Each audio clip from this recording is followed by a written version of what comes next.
I don't know why I have to say what's up. I was in the middle of cooking and I was like, you know what? Let me vlog. Only because when I'm cooking, I usually put on YouTube and watch other vlogs and they're always vlogging like, oh, I'm making my breakfast, I'm doing this, that, or the third. And it's like, when I'm doing those things, I'm usually watching other people. So I'm like, you know what? Let me start actually recording and vlogging like everybody else does when they're doing these things. So I went to the Rite Aid or whatever. You guys know I sold my car, so I'm not driving. So I just went to the Rite Aid and got some snacks and stuff and came back. I was like, you know what? I'm gonna cook today because I ain't got no food ready. So I'm going to make some barramundi. This is a barramundi filet. It's like a whole half a fish and it's a pretty good piece. It's gonna give me like 2 to 3 servings. It depends on how hungry I am. And then I'm gonna make some salmon cakes. And yes, I leave everything in my salmon. The bones, the broth, sorry, can you guys see? The bones, the broth, the skin, I leave everything. And you know what? I didn't always used to. And then I had an ex one day come over when I was making, or was gonna make salmon cakes. And he was like, let me show you how to make salmon cakes. And he made it this way. And I've been obsessed with it ever since. People that eat my salmon cakes are like, they're the best salmon cakes they've ever tasted. What do you do to them? And I'm just like, it's so simple. So, and then also in the oven, oh crap. In the oven, I'm making some roasted vegetables. Like this is the leftover, cause I chopped up a lot, but it's already pre-seasoned with oil added to it and it's roasting in the oven. So it's got red onions, cabbage, kale, tomatoes, yellow and orange peppers, Brussels sprouts. And I actually meant to add some spring mix to it, but I forgot. But I think that's all that's in there. And usually I would have like fennel in there too, but I do have some. It's in the freezer, but if you know anything about trying to roast vegetables, you cannot roast a frozen vegetable. It has too much liquid in it. So let me see what it looks like. Steam. Hopefully y'all can see. Oh yes, that's what that looks like. And that's gonna just roast in there. And then I'm gonna let that roast for like, there's some more vegetables I have to go on top of my fish, but I'm gonna let that roast for about 30 minutes and then I'm gonna turn on the broiler. Yeah, I'm gonna turn on the broiler so that it really crisp up and kind of like burns. Like some of them are actually gonna be like crisp, like black. But when I tell you, it adds so much flavor. If you've never done this before, like some of the other vegetables that I put in my roasted vegetables are like squash, eggplant, broccoli, like potatoes, a lot of things. But all I had on me was everything that I just listed. So let me go ahead and make the salmon cakes.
So you guys see this char?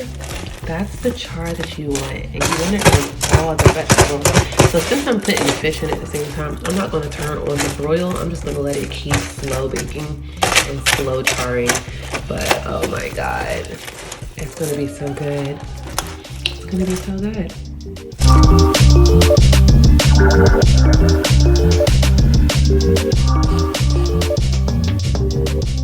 I told you guys I watch vlogs while I'm cooking, right? And I just had a bunch of things saved to my watch later. And this is Anjui Tacho. I hope I'm probably saying that all wrong. I'm sorry, girl.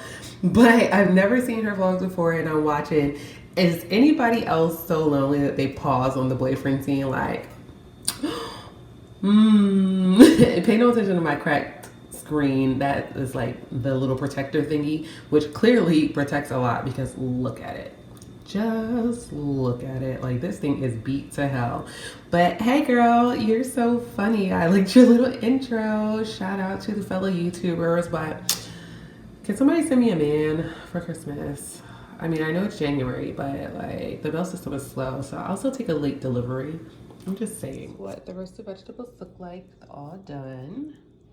And so what you see crisped up like this, that is the kale, mostly the kale, and this spinach. So if you ever had kale chips, like, well, you probably can't hear that because I got my earpiece on, but it's just like the edges. All right, pay no attention to my fingernails, okay? I need to go get my nails done.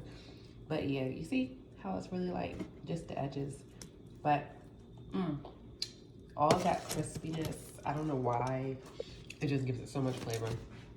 I got rice over here. The fish is still in the oven. I'm about to go ahead and start the salmon cakes over here. The salmon cakes I'm probably not gonna eat tonight. I just want to have them meal prep. Usually I'll make a bunch of them and then I'll freeze them after they're cooked.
All right, so I finished forming my patties, and actually I'm surprised I got this many out. Like, wait, what? Maybe because I made them smaller, but what's that? 3, 6, 9, 10 patties. So I'm gonna put them in the freezer for a little bit and let them like really hold their form because they're still a little soft. I mean, you can put them right in the grease like this if you want, but it's just way easier to handle them if they are slightly like frozen or cold. So I'm gonna put those in the freezer while everything else finishes cooking, and then I'm going to throw them in some oil and fry them bad boys up. Ew, what is this? Who drinks this? If you drink this, you're an alien. This is my roommate's girlfriend soda, and what the fuck? What is this? It doesn't even, that's not what that is. Nope. I don't know what this is. Ew.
That's what the fish is looking like. The vegetables, I know it looks weird in the foil, but I showed it to you. You already know what it looks like. That's the salmon patties, my brown basmati rice. Everything is smelling good. The whole house smells good. Like, look at that. I'm definitely gonna eat some of those today. I'm gonna fix my plates and get down to eating. Yes.